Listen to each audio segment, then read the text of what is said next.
What if I told you that everything you're working for is a total waste of time?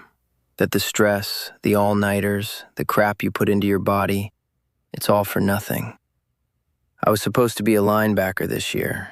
Instead, I'm a ticking clock. I'm 19, I'm here in my childhood bedroom, and a tumor in my brain is going to kill me. The doctors gave me a few months. It's been 2. But this isn't about me. This is about you. I'm going to save you decades of screwing up. I'm going to give you the one cheat code I learned way, way too late. Look, I didn't plan on doing this. The people from this channel found me. They didn't want some sappy story. They just said, tell it like it is, no filter. That's rare. So if you're not already following what they do, you should be. And if anything I say tonight actually gets through to you, drop a like. Not for me, for the fact that a place like this even exists. Before all this, my body was just a tool, a machine. I used to think pain was just the price you paid for winning. On the football field, you get hurt, you get back up. That was the only rule that mattered. Your body wasn't really you. It was something you sharpened and aimed at the guy across from you on a Sunday afternoon. I thought being tired just meant you were weak. I thought soreness was a victory.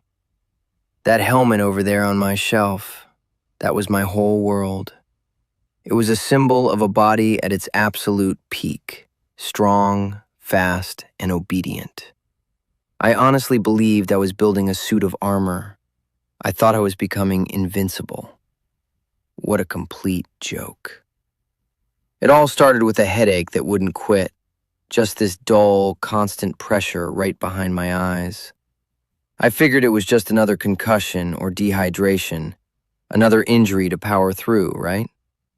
But this wasn't an injury. This was an eviction notice, printed on a piece of brain scan film. The doctor wasn't dramatic or anything. He just pointed to this little gray shadow on an MRI screen and quietly used the word inoperable. And in that moment, the whole world just shrank. It went from being this huge mountain I had to conquer to a single, tiny, precious second. I swear, I would have traded every touchdown, every win, just for one of your boring, stressful, ordinary Tuesdays. And that's when I really started to see it. Everywhere I looked. People with perfectly good bodies treating them like an inconvenience. Like a rental car they could just drive into a wall, walk away from, and forget about. They were voluntarily signing up for a slow death by stress, by poison, by sitting on a couch. They were given the ultimate freedom, and they were choosing a cage. You have a body that works, a heart that beats without a machine telling it to, lungs that breathe on their own, legs that can walk away from a job you hate. You've been given the greatest gift in the universe, so why are you trying so damn hard to give it back? Let me tell you about my coach, Coach Miller. For years, this man was basically a god to me. He was the architect of my physical self, the guy who taught me that pain was just a conversation and that my body was a weapon. He was everything I wanted to be, strong, respected, a winner. He was my mentor. He was my hero. He came to see me 2 weeks ago. He smelled like stale coffee and cigarettes.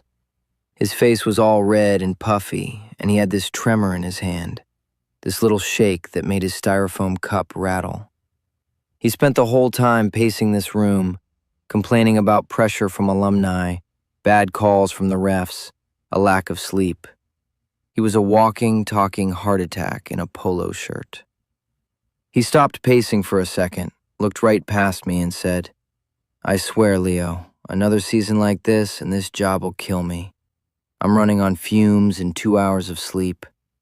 Just gotta power through. He said that to me while I'm hooked up to a machine keeping track of my own finish line. He has a choice.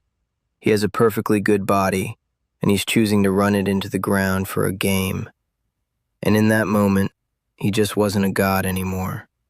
He was just a guy choosing a slow, stressful suicide because he forgot he was alive. He was so busy trying to win a season that he'd already forfeited his own life. It's insane. He's a volunteer for the same thing that's taking me against my will. Then there's my friend, Jenna. She's pre-med, smartest person I know. She came by last week and sat in that same chair the coach was in. She was clutching an energy drink like it was a holy relic, and she never once looked up from her phone. Just scrolling, scrolling, scrolling. Her eyes had these dark circles under them. She looked like a ghost. She kept fidgeting, bouncing her leg, tapping her pen, completely lost in the future. She was here, in my room, but she wasn't present at all. She was already living 10 years from now in some imaginary world where she'd finally have time to breathe. It was like watching someone drown themselves on purpose, just one miserable, over-caffeinated day at a time. She finally looked up and said, "I'm literally dying. 3 all-nighters for 1 midterm. I just need to survive this semester. Then I can breathe. Maybe. After my residency in like 10 years. She used that word, dying, to describe a test, to describe a choice she made. She has a perfectly healthy body, a ticket to the whole damn ride, and she's complaining about the price of admission. They all talk about later. Coach will relax later. Jenna will live later. My uncle will quit drinking later. They're all waiting for a permission slip to start living, and they don't realize they were born with it. They have the winning lottery ticket in their pocket, and they're complaining because they have to walk to the store to cash it. But the real masterclass in self-destruction came last Christmas. It came from my Uncle Dave. He's the cool uncle, the one who always has a joke and a drink in his hand, the life of the party. He's the guy who peaked at my age and has been trying to relive it ever since. He's a living, breathing monument to a life deferred. We were in the living room, a fire was going, and everyone was pretending to be happy. He came over, smelling so strongly of whiskey it was like a cloud around him, and clapped me on the shoulder. He had this big, fake laugh that didn't reach his tired, bloodshot eyes. He was holding a half-empty glass, his knuckles white around it. It wasn't even noon yet. He leaned in close, his voice a little too loud, and he gave me the speech. The one he probably gives himself in the mirror every morning. "You got the world at your feet, kid," he slurred. "Don't end up like your old uncle, full of gunnadoos. One of these days, I'll get back in shape. Travel. Quit this stuff. One of these days." One of these days. That's the most dangerous phrase in the world. It's a self-administered poison, a promise you make to yourself that gives you permission to fail today. His one day has been coming for 20 years. It's a mirage he crawls toward while he dies of thirst in a desert he created for himself, one drink at a time. He had a body that could have taken him anywhere, to the top of a mountain, across an ocean, into a new career, and he chose to chain it to a bar stool. He traded all of his potential tomorrows for the cheap, familiar buzz of tonight. He has a functioning liver, and he's systematically pickling it. I have a brain that's betraying me, and I'd give anything for his Tuesday. His advice was a confession. Every word he said to me was about him. He saw a body that still worked, my body, and he saw all the chances he'd already thrown away. He wasn't warning me about the future. He was mourning his own past. He was using me as a wishing well for a life he was too afraid and too lazy to actually live. Uncle Dave, Coach Miller, Jenna, they're all the same. They're ghosts. They are haunting their own lives. They've been given this incredible, miraculous machine, a healthy human body, and they've decided to use it as an anchor. They're so focused on a destination that they've forgotten the ship is sinking because of holes they drilled in it themselves. And I see it so clearly now. His "one of these days" is the same as Jenna's "after residency," which is the same as Coach Miller's "after the season." It's a finish line they keep moving further away, all while they run in the opposite direction. The real tragedy isn't having your life cut short. It's being given a long one and never showing up for it. The turning point for me didn't happen in a doctor's office.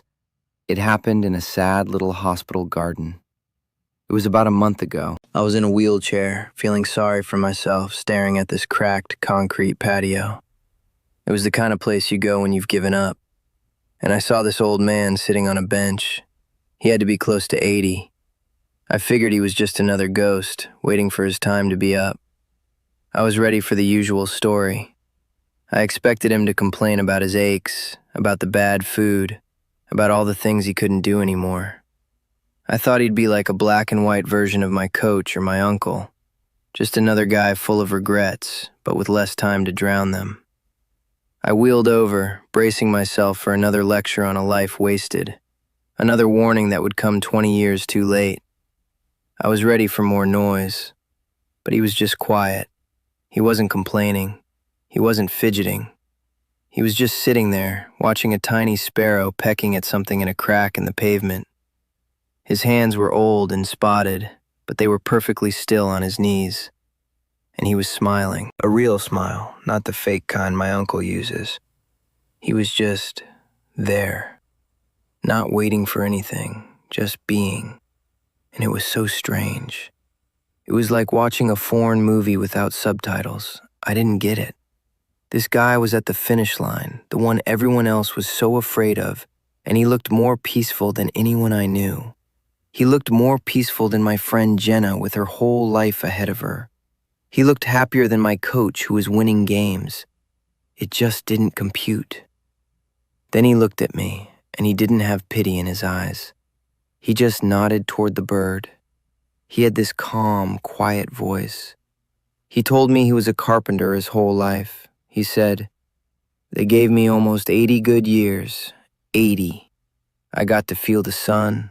I got to hold my wife's hand. I got to build things." He wasn't bragging. He was just stating facts, simple facts. He said the trick isn't to get more time. It's to notice the time you get. He pointed that steady, wrinkled hand at the sparrow. "This little bird here," he said, "this is part of it." And it was like a bomb went off in my head. All this time, I thought life was about the highlight reel, the touchdowns, the wins, the diploma, the promotion, the big stuff. But it's not. It's the sparrows. It's the feeling of sun on your skin. It's the taste of coffee. It's the boring, ordinary Tuesdays. The things my coach and my uncle and my friend are all trading for a future that might not even come. They are sacrificing the now for a then that's just a fantasy. They're tearing down their own house to build a castle in the sky. That old man, Mr. Henderson, he was actually dying, but he was the only person I'd met who was fully alive. He wasn't fighting it. He wasn't running from it. He was just living inside of whatever time he had left. He understood the one thing everyone else missed. The gift isn't a long life. The gift is life itself. Right now. In this second. That's it. That's the whole game. Mr. Henderson wrecked me. Not because he was dying, but because he was living. He found more life in watching a bird on a cracked piece of concrete than my coach finds in a stadium of cheering fans. He understood that the whole point of having a body isn't to get it somewhere in the future. The point is just to be in it, right now. Feeling the sun, holding a hand, watching a damn bird. That's not the appetizer. That's the whole meal. I get it now. I see it so clearly it hurts. I see what they're throwing away because I had it all taken from me. It wasn't a big, dramatic moment. It didn't happen on the 50-yard line under the stadium lights. It happened on a Tuesday. It started with a headache that just wouldn't quit. For weeks, I thought it was just the price of the game. Another concussion, dehydration, not enough sleep. Just another pain to power through. I treated it like an opponent. I just had to be tougher than it was. I drank more water. I took aspirin. I ignored it. I did everything but listen to what my body was actually trying to tell me. Because in my world, listening to your body was a sign of weakness. You were supposed to dominate it. You were supposed to shut it up and keep moving. What a complete and total lie that was. Finally, I went to a doctor, expecting a prescription and a pat on the back. Instead, I got a series of quiet rooms, a cold MRI machine that sounded like a construction site, and then another quiet room. The doctor wasn't some movie character. He didn't give a big speech. He just turned his monitor, pointed to a small gray smudge that looked like nothing, and said the word. Inoperable. That one word. It didn't just change my future, it deleted it. The whole world, which used to feel like this giant mountain I had to conquer, just collapsed. It shrank down to the size of a single heartbeat in a silent room. My whole life, all the wins, all the records, all the sacrifices, they all just became instantly, completely worthless. A pile of Monopoly money in a house that was on fire. And in that one single horrifying moment, I would have traded all of it. Every touchdown, every trophy, every single moment of glory I ever bled for on that field. I would have given it all back, without a second thought, just for a handful of the days that you were so desperate to get through. For one of your boring, stressful, ordinary weeks. I would give my pass for your present. You get to wake up on a Tuesday and complain about your job. You get to feel stress about a deadline. You get to feel tired after a long day. You get to have a body that works, that responds, that just is. That is not a prison. That is not a burden. That is the whole damn miracle. And people are chugging energy drinks and whiskey to escape it. It's insanity. My coach is trying to survive the season. Jenna is trying to survive the semester. My uncle is trying to survive until his next drink. They're all running from the one thing I would kill to have more of. Just a little more time inside a body that works. They are all volunteers for the disease that is killing me against my will, and they don't even see it. Look, I'm not an idiot. I get that you have to have a plan. Ambition isn't a disease.